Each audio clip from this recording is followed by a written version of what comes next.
नमस्कार खबर ओडिया को आपण मानको बहुत बहुत स्वागत। भूल रे भी धनतेरस रे किणंतु नाही एही 6टी जिनिस नचेत माड़ी बसिबो घरे दारिद्रता। दीपावली पर्व धनतेरस किंबा धनत्रयोदशी सहित आरंभ हुए, जहाँ कार्तिक मासर कृष्ण पक्ष कंठ पक्षर त्रयोदशी तिथि रे पालित हुए।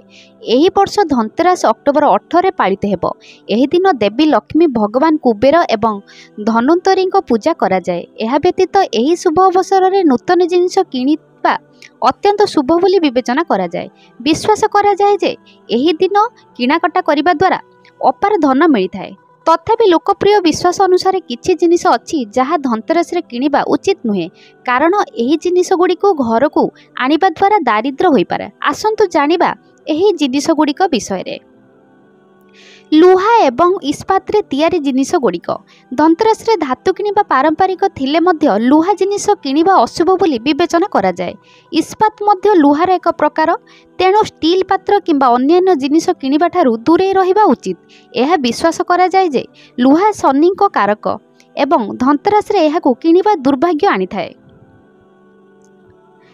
काच पात्र काच राहु ग्रह सहित जड़ित, तेणु धनतेरस शुभ दिन में काचरे तैयारी कौन सी जिनिस किनिबा ठारू दूरे रहिबा उचित। काच मध्य अस्थिरतार प्रतीक, तेणु एही अवसर में काच सामग्री दर्पण किंबा साजसज्जा सामग्री किनिबा ठारू दूरे रुहंतु, कारण एगुड़िक घरे नकारात्मक शक्ति आनीपारे। तीक्ष्ण वस्तु एही पवित्र दिन में छुरी कईची पिन छुंची किंबा जेकोसी धारुआ किंबा तीक्ष्ण जिनिस किनिबा अशुभ बोली विवेचना करा जाए। यह विश्वास करा जाए जे धारुआ जिनिस घरे दुर्भाग्य एवं नकारात्मक आणे। यह एवं समृद्धिर प्रभाव को बंद करिथाए। खाली पात्र धनतेरस रे बासन किनिबा बहुत शुभ, किंतु घर को आनिबा समय सेगुड़िक खाली न रहिबा को सतर्क रुहंतु। कहा जाए जे खाली बासन घरे शून्यता को सूचित करे, तेणु जदि आपण एक नूतन बासन किणती तेबे घर को आनिबा पूर्वरु एहाकू चाउल लंका किंबा पानी रे पूरण करंतु। एक पूर्ण पात्र सुख एवं समृद्धिर प्रतीक। कला वस्तु हिंदू धर्म रे कला रंग को दुर्भाग्यर प्रतीक भाव में विवेचना करा जाए, तेणु धनतेरस रे कला पोशाक किनिबा ठारू दूरे रुहंतु।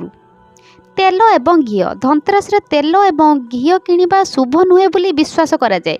जदि आपण को एगुड़िक आवश्यकता अछि तेबे गोटे दिन पूर्वरु किणंतु। एही दिन एगुड़िक किनिबा द्वारा घरे आर्थिक असुविधा होई पारे।